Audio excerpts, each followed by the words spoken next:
We're solving problem 25 from the AMC 12A from 2022. A circle with integer radius r is centered at r, r. Distinct line segments of length ci connect points 0, ai to b, 0. For I is greater than or equal to 1 and is less than or equal to 14, and are tangent to the circle where ai, bi, and ci are all positive integers, and ci is less than or equal to c2 is less than or equal to ... to c14.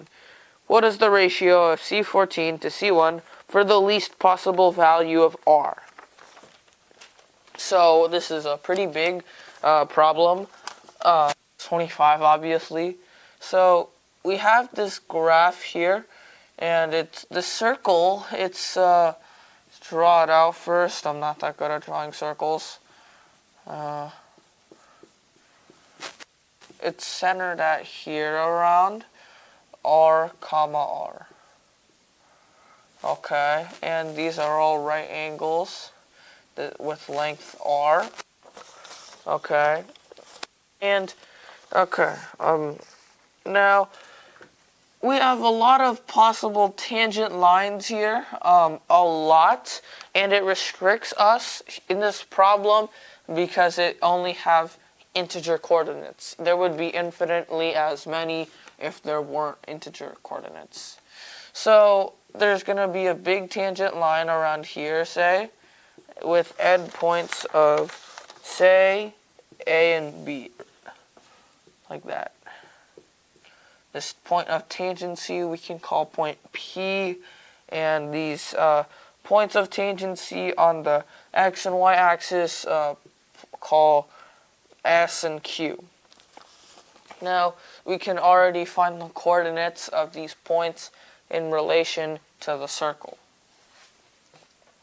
Okay, so we know that point A, that's 0, the height of A, called a variable lowercase a.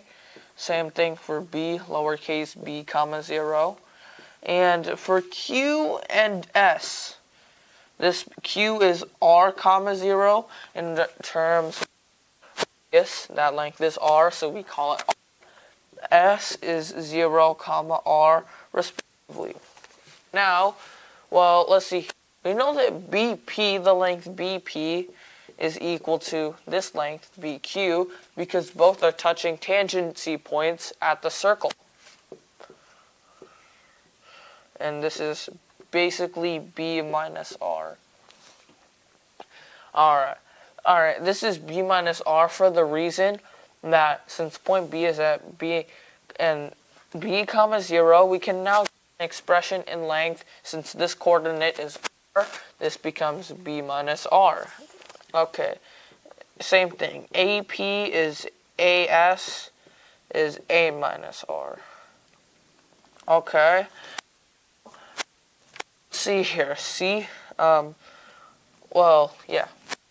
Obviously, duh. C is equal to.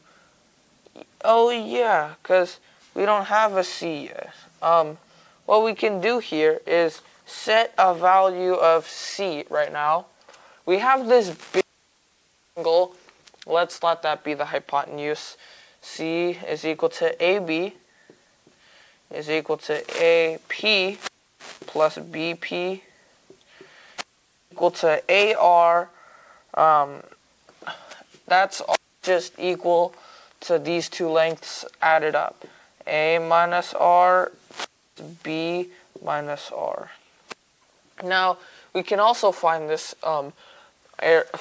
length by Pythagoras theorem. C squared is equal to A squared plus B squared. Since we have a C squared there, it's only fitting for us to square here, where that becomes a big square. Okay.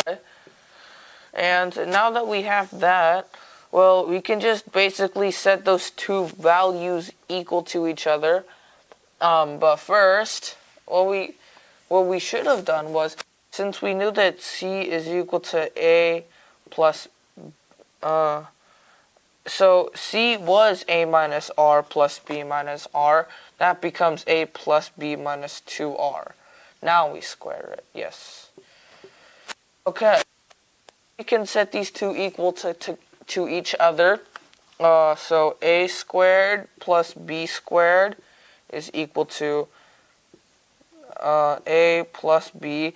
And we're clumping this together. So one whole thing, because it's easier for us to just have that in a square and then subtract 2R squared. Right. You want to multiply all of this out, and when you subtract like terms, this becomes kind of a Diophantine equation. AB minus 2AR plus 2BR plus 2R squared is equal to, plus 2R squared is equal to 0. Okay? This is, in fact, a Diophantine equation. This is a minus, my bad. But, yeah, this is a Diophantine equation. We've done these in my simplified videos. So what you want to do is, well, factor this A together to become A times B minus 2R. And then minus, factor this 2R out. Side is this B minus, well, we want to have the same thing in here, 2R. So we write that, B minus 2R. And when you multiply this out, this 2R squared, whole thing squared, so we have to add it on the other side, 2R squared. Okay. That is a big equation, because we don't really need any of this anymore, but now we have that. And similarly, when you draw a tangent line down here, you can go through the whole process of doing that again, and it will be flipped, but since you're squaring it, you're still going to get the same result down here. We see that, well, actually, we know that there's 14 solutions because I only has a maximum of 14. Okay, so we have this, and we know there's 14 solutions. Solution for A minus 2R, and we also know A and B are greater than 0. That has to be it. So you know that A minus 2R is less than 0. Okay. We're starting to really get somewhere in this problem. So if that is true, we know there's 14 total factors, and 7 of them will be positive, 7 will be negative, because it will be evidently flipped around. That's how you get negative values. Okay. Now, okay, if we create a graph, say,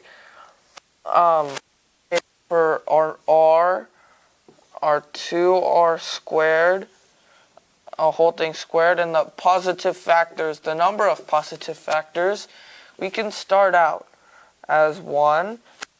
All this becomes 2. There's 2 positive factors here.